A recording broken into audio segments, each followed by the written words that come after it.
In primetime news this evening, decimated. PIOJ says local economy contracted by whopping 18% in April to June quarter. Toll hike. Motorists to pay more on East-West Highway come next month. And 2 persons killed in rural Jamaica by lightning strike.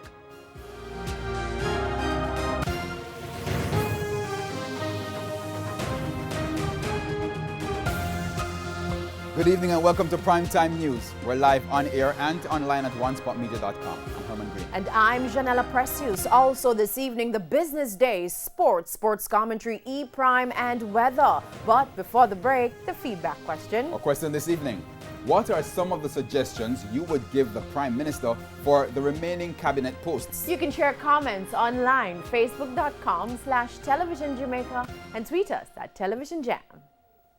Please stay with us. Primetime News returns right after this break.